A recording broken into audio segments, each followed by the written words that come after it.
Alam ko na. Kailangan tawagan ko si Shirley. At natagpuan na sila. Sandali lang.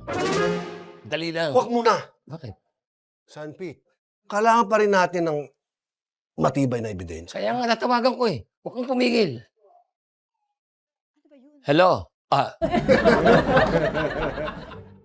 Yes. Shirley? It's you? Yes, Shirley. May tatanong lamang ako.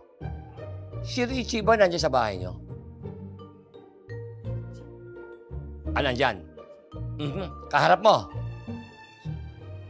Okay. Pinapakain mo pero ayaw kumain at sinabi busog na siya. Confirm. Easy ka lang dyan. Shirley, huwag kang papahalata kay Richie kung ano man, sapagkat malamang nakita na namin yung kanyang number 2. Tandaan mo, huwag kang